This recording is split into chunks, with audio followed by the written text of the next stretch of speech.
이번 영상에서는 IOCP 모델에 대해서 설명하도록 하겠습니다. Completion Port 모델은 그 윈도우즈 시스템에서 가장 강력한 성능을 나타냅니다. 그래서 서버를 구현하시려면요, 윈도우즈 플랫폼상에서요, 무조건 IOCP로 구현을 해야 합니다. 그리고 윈도우즈 XP에서는 지원되지 않았기 때문에 그 윈도우즈 NT상, 그러니까 뭐 7이나 지금 운영체제에서는 다 지원이 되니까요, IOCP 모델을 쓰면 되고요. IO 컴플리션 포트 모델을 쓰기 위해서는 IO 컴플리션 포트라는 오브젝트를 하나 만들어 줘야 되는데요. 만들 때 create IO completion port라는 함수를 이용을 합니다. 그게 이 함수가 IO CP를 만들 때도 쓰고 그다음에 이렇게 소켓이랑 바인드 시킬 때도 쓰기 때문에 그 파라미터를 그 명시하는 방법이 다릅니다. 일반적으로 윈도우즈가 사용하는 방법이죠. 그러니까 뭐 파라미터 없이 하면은 만드는 거고 파라미터 명시해주면 어소시에이션 시키는 거고 뭐 그렇게 동작합니다. 일단 개념을 보면 IO 컴플리션 포트를 만들면 이 IO 컴플리션 포트에 IO를 처리하는 워커 스레드를 여러 개 만들 수가 있습니다. 여러 개 만들 수가 있죠. 그러니까 IO가 완료가 되면 IO 컴플리션 포트를 통해서 통지를 받고 그리고 우리가 add 해준 그 워커 스레드 중에 시스템이 알아서 아이들한 워커 스레드에 통지를 보냅니다. 그러니까 만약에 어떤 두 개의 스레드가 이미 이전 IO 통지에 대해서 일을 하고 있다면 남는 스레드에서 하나 골라서 걔가 IO를 처리할 수 있도록 하는 거죠. 이런 구조 때문에 가장 강력한 모델이고요. 현존하는 게임 서버는 전부 다 윈도우즈에서 동작하는 모든 게임 서버는 IOCP를 사용한다고 생각을 하시면 됩니다. 그 만약에 동기화 객체 같은 걸 사용을 해서 뭐 잘 만들면요 3,000명에서 5,000명 정도까지 수용할 수 있을 거고요. 지금은 뭐 시스템 성능이 좋아져서 더 받을 수 있는지 모르겠습니다. 저희들이 만들어서 테스트할 때는 5,000명까지 뭐 되더라고요. 그리고 만약에 그 크리티컬 섹션에 필요 없는 그 락 프리 큐나 컨테이너 아니면 시스템을 잘 설계를 하면 뭐 10,000명이나 15,000명까지 뭐 엠모사의 서버 같은 경우는 10,000명 정도 수용한다고 들었는데요. 그 크리티컬 섹션을 사용을 하면 10,000명까지는 힘들 것 같고요. 그 락프리큐를 잘 이용을 하고 설계를 잘하면은 10,000명까지 사용을 하게 되는데 어쨌든 뭐 무조건 IOCP를 사용해서 서버를 작성을 해줘야 합니다. 어, 인터넷에서 가져온 간단하게 IOCP의 동작을 설명하는 그림인데요. 여러 클라이언트가 윈속 샌드를 통해서 IOCP에 접속을 합니다. IOCP에는 워크 스레드가 여러 개 있습니다. 이 워크 스레드가 어느 게 처리가 될지는 IOCP 시스템이 결정을 합니다. IO 워크 스레드는 IO 완료를 통지받아서 뭐 샌드하거나 리시브하는 일을 합니다. 그리고 뭐 윈도우즈 API나 관련 기능들이고요. 그 다음에 IO 워크 스레드의 스레드 루틴에서는요, 이 받은 것들을 그 패키지 형태로 큐에 넣어줘야 됩니다. 그래서 이런 모든 워크 스레드가 공유하는 큐가 하나 있어야 되겠죠. 뭐 패키지라고 생각하면 되고요. 패키지 이렇게 들어가는 거죠. 이게 지금 빨간색이나 파란색이 되어 있는데 그 각각의 클라이언트를 위해서 그러니까 클라이언트가 두 개라고 생각하면 됩니다. 빨간색 클라이언트 100킷, 그다음에 파란색 클라이언트 100킷 이렇게 되어 있습니다. 그리고 IOCP에는 이 워크 스레드와는 별도로요. 커넥션을 리스닝하고 있는 스레드가 하나 동작하고 있어야 됩니다. 이 스레드에서는 IO 접속을 받아서 accept 하고요. accept가 완료가 되면 IOCP와 그 accept 소킷을 서로 어소시에이션 시키는 그런 일들을 여기서 해줘야 됩니다. 그리고 IO 워크 스레드는 어떤 유저일지 모르기 때문에 일단 공통의 워크 큐에 패킷을 넣고요. 그 다음에요. 만약 클라이언트가 3명이면 각 클라이언트마다 서버에서 이 해당하는 유저들을 만들겠죠. 세션이 3개 만들어지는 거니까요. 그리고 실제로 각 세션마다 또 워크 큐를 유지할 필요가 있습니다. 그리고 여기서 보면 빨간색은 빨간색 큐, 그 유저에 대해서 또 큐로 쭉 넣어주고요. 파란색은 또 다른 유저니까 그 또 각각의 유저에게 또 큐를 넣어주는 거죠. 일반적으로 그렇게 규현을 합니다. 왜냐하면 이게 이제 모든 클라이언트의 패킷이 전부 다 여기 들어있는데 이거를 락 걸어서 써버리면요. 퍼포먼스에 상당히 저하가 일어나겠죠. 그래서 그 각각의 유저마다 패킷을 채워주는 일들은 또 하게 되는데요. 지금 이 단계에서는 그거는 구현하지 않고 워커 큐도 일단 구현을 그 챕터 5에서는 워커 큐도 구현을 하지 않았습니다. 전반적인 그림을 이해하는 데 도움이 되었으면 좋겠고요. IO가 완료가 일어났을 때 그 IO 완료를 처리하는 워커 스레드를 IOCP에 컴플리션 포트에 명시를 해줘야 됩니다. 네, 그걸 설명하고 있고요. one or more work thread. 보통 워크 스레드를 몇 개 만드는가 하면 시스템 코어에 곱하기 만약에 코어가 4다 그럼 8개 정도 만들면 됩니다. 실제로 샘플에서도 그렇게 만들고 있는 걸 알 수가 있습니다. 그리고 create IO completion port를 이용을 해서 IOCP를 만들어줘야 된다. 네, 스텝을 보면 먼저 그 일반적인 절차에서 컴플리션 포트를 만드는 그 단계가 들어가야 됩니다. 그 다음에 프로세서 개수를 파악을 한 다음에요. IO의 완료를 담당하는 워크 스레드를 만들어줍니다. 그 다음에 리스닝, 바인드, 억셉트 단계로 정상적인 단계로 나아갑니다. 억셉트를 호출을 해서요. 인바운드 커넥션을 받고요. 억셉트가 일어나면 차이점은요. 이 억셉트 소켓과 IOCP가 연관되어졌다는 정보를 어소시에이션 시켜줘야 됩니다.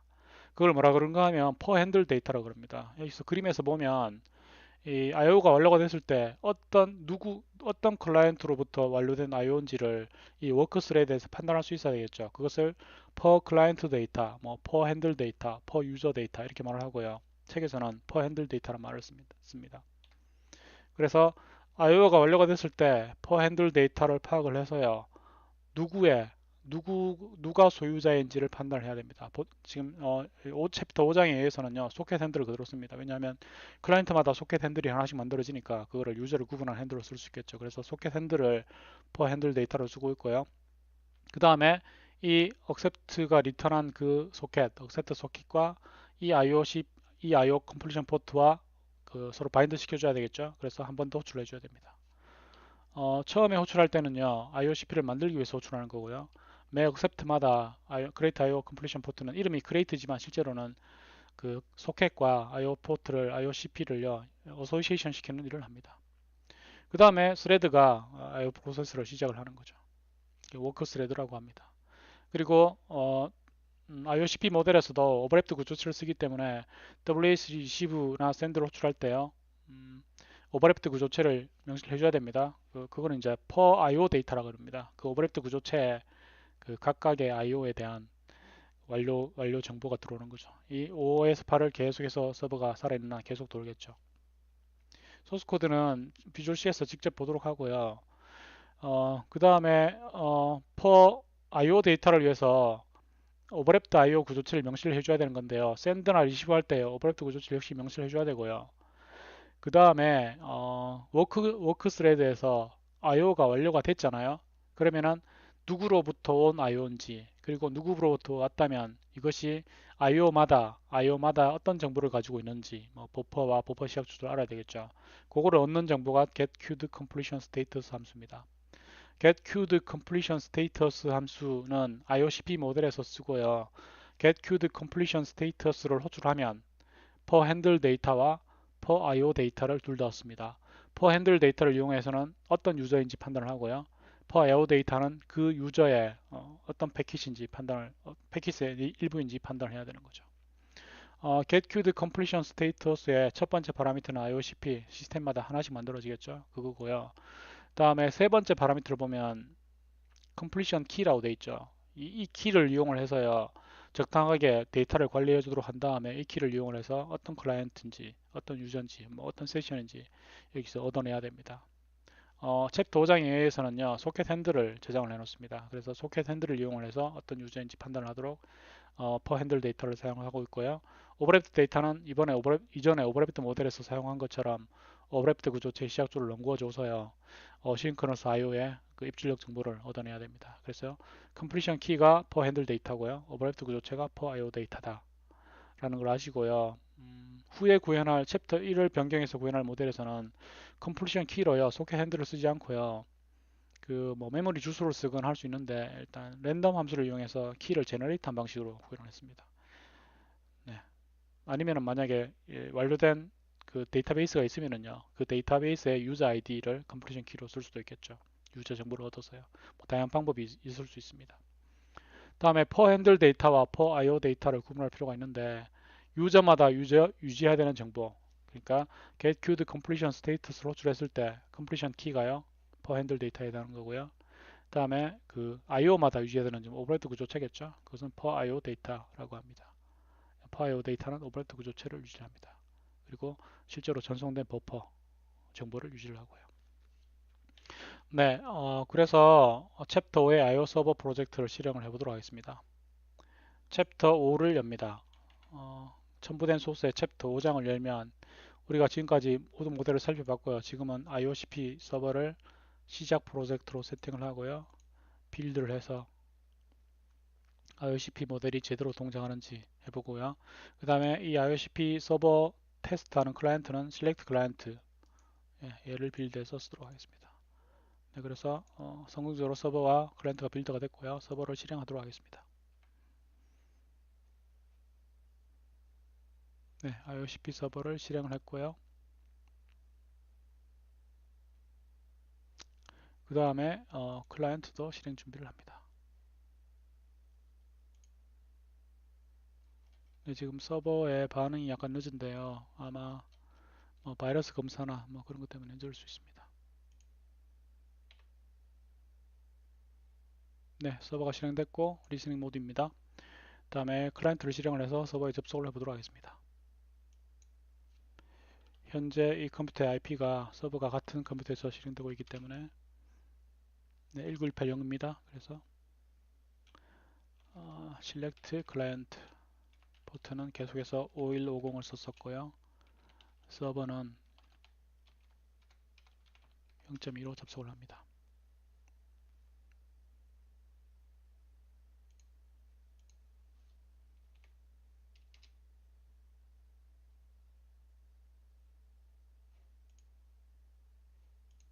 네, 아까 서버를 실행할 때 제가 그 방화벽을 무시한 것 같은데요. 일단 서버를 종료했다가 새로 시작하도록 하겠습니다. 네, 서버를 시작을 했습니다. 그 다음에 클라이언트를 실행을 하도록 하겠습니다. 클라이언트를 실행을 했고 서버가 실행된 상태입니다. 다시 접속을 해보도록 하겠습니다. 5150 168 0.2 접속을 합니다.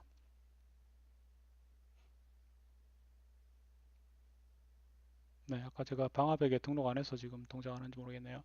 일단 소스부터 보도록 하겠습니다.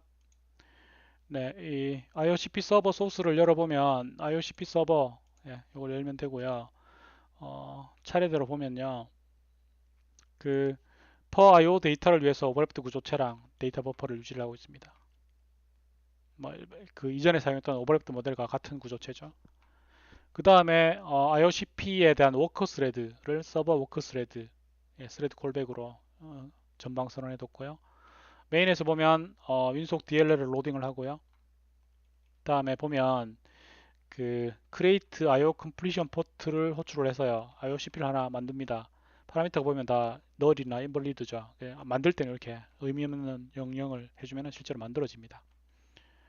그 다음에 시스템 정보를 얻어서 프로세서의 개수 곱하기 이만큼에 해당하는 워크스레드를 만들어줍니다. 제가 회사에서 테스트할 때는 보통 4개 정도 만들었습니다. 3개, 4개 뭐 큰 퍼포먼스 차이가 없더라고요. 그래서 4개 정도 만들어서 서버 워크스레드를 했고요. 그러니까 뭐 8개 만들면 더 빨라질 것 같은데 그렇게 되지 않았습니다. 아마 그 크리티컬 섹션을 쓰기 때문에요. 락 때문에 그 오버헤드가 더 커져 버리겠죠. 그래서 IOCP 모델의 최적의 성능을 내기 위해서는 락 프리 컨테이너를 쓰는 것을 고려를 해보고요. 저도 기회가 되면 기존의 서버를요, 락 프리 컨테이너랑 락 프리가 가능하면 락이 없도록 한번 바꿔보도록 하겠습니다. 지금은 이 시리즈의 마지막 단계에서는 락을 쓰는 크리티컬 섹션을 자유롭게 그냥 쓰는 모델이고요. 이 모델도 많이 회사에서 거의 대부분 이렇게 씁니다. 그러니까 성능이 잘 나오니까 걱정하지 마시고 쓰시고요. 더 좋은 성능을 내려면 락 프리 컨테이너를 고려를 해봐야 되겠죠. 그 다음에 리스닝 소켓을 하나 만들고요. 오버랩트 모델이니까 오버랩트 이렇게 명시를 해줘야 됩니다. 리스닝 소켓 만들었고 포트를 준비를 해서 바인드 시킵니다. 그래서 소켓과 리스닝 소켓과 포트가 바인드 됐습니다. 서버가 리스닝 모드로 들어가고요. 그 다음에 accept 호출합니다. accept 호출해서 accept 소켓이 하나 만들어지면 뭐 해야 된다 그랬습니까? 이 accept 소켓과 IOCP를 어소시에이션 시켜줘야 된다고 했죠. 그래서 핸들 데이터를 메모리 할당한 다음에 핸들 데이터에 소켓으로 지금 구분하니까 accept 소켓을 할당을 해줍니다. 그리고 이 소켓과 IOCP가 연관됐다는 정보를 세팅을 해줍니다. 그래서 accept 소켓 핸들과 이 IO 컴플리션 포트가 연관되어 있기 때문에 이 소켓으로 IO가 완료가 되면 이 포트를 통해서 통지를 받는데 우리가 이 포트를 만들 때 워크 스레드를 명시해 줬기 때문에 그 워크 스레드가 accept에 대한 IO를 통지를 받는 거죠. 그리고 이 accept에 일어난 IO에 대해서 핸들 데이터는 이 값을 쓰겠다라는 겁니다. 그래서 핸들 데이터를 받아서 이 값을 읽어서요. 어떤 소켓인지 어떤 클라이언트인지를 판단해 줘야 됩니다. 네, 그 다음에 per IO 데이터는요. 네, 오버랩드 구조체 만들어 줘야 되겠죠. 오버랩드 구조체 만들어 주고요. 지금은 IOCP를 통해서 통지를 받기 때문에 오버랩드 구조체 이벤트는 쓰지 않습니다. 세팅 안 해주는 걸 알 수가 있죠. 그리고 초기 리시브를 호출해서 리시브 상태가 가능하도록 호출을 해줘야 됩니다. 네, 서버 워크 스레드입니다. IOCP마다 지금은 뭐 코어가 2개라고 가정하면요. IOCP 서버 워크 스레드가 4개가 만들어져 있겠죠. 하는 일은 IOCP의 입출력 완료를 기다려야 됩니다. 그래서 get queued completion status 해서 IOCP 명시를 해주고요.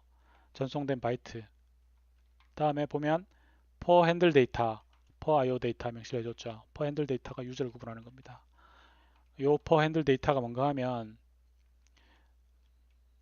네, 여기서 create IO completion port에서 어소시에이션 시켜줄 때 요 데이터 이 소켓에 완료가 되면 요 데이터가 per handle 데이터가 넘어옵니다. 네, 그 데이터를 여기서 받아서 유저인지 판단해 줘야 되는 거죠. 지금은 간단하니까 아무것도 안 했는데 실제 이제 서버에서는요. 이 per handle 데이터를 파싱을 해서요. 특정한 클라이언트를 타겟을 얻어줘야 되겠죠. 그 다음에 일반적인 루틴입니다. 0이란 말은 클로즈 했다는 뜻이니까 클로즈 해줘야 되고요.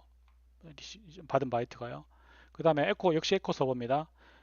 전송 받은 게 다 끝났으면 다시 보내기 모드가 돼야 됩니다. 그래서 리시브가 0이 되는 순간 보내기 모드가 되도록 변수 값을 샌드를 0으로 만들어서 샌드 하도록 세팅을 해줍니다. 그래서 샌드 모드이면 샌드 할 게 리시브보다 작으면 샌드란 뜻이니까 다 받았다는 뜻입니다. 계속 샌드를 합니다. 샌드가 다 끝나면 바이트 리시브가 0이 아니니까요. 다시 리시브 모드가 됩니다. 그래서 else 문에서는요. 리시브를 호출해줘서 계속해서 받도록 합니다. 리시브나 샌드 호출해서 오버랩드 구조체를 역시 써줘야 됩니다. 오버랩드 구조체를 쓰고 IOCP 모델을 쓰는 거죠. 그리고 주의할 점은 받을 게 없더라도 가장 마지막에 리시브가 한번 호출돼야지 실제로 패킷이 도착했을 때 그걸 받을 수 있습니다. 그래서 이 로직을 잘 살펴보시면 샌드가 끝나면 다시 리시브를 호출해서 IO를 얼러트블 상태로 만들어 두는 걸 알 수가 있습니다. 네, 서버 접속이 성공적으로 이루어졌죠. 그래서 서버가 샌드 리시브가 성공적으로 이루어졌고요. 제대로 동작하는 걸 알 수가 있습니다. 네, 이렇게 챕터 5장에 대한 설명을 모두 마치고요. 다음 영상에서 챕터 1을요. 지금 일단 종료를 하고요. 그래서 이 시리즈의 한 단계 마무리를 하도록 하겠습니다. 여기 보면 다음 영상은 챕터 1을 열 겁니다. 챕터 1에 보면 기존의 TCP 서버를 수정을 해서요. 아주 초기 영상에서 중간쯤 영상에서 보면 블락 프리하게요. 블락킹 서버지만 블락을 없애는 accept thread를 써서 블락킹을 없애는 방식으로 소스를 변경했거든요. accept thread를 변경을 해서요. IOCP를 사용한 그러니까 이해를 위해서 가장 간단한 챕터 1의 걸 선택을 했습니다. 그리고 이 챕터 1의 IOCP가 어떻게 동작하는지 설명을 하고요. 클래스 관계도를 그려서 전반적인 구조를 설명하는 것까지 해서 다음 영상까지 해서요. 이 시리즈의 일단 1단계를 마무리하고요.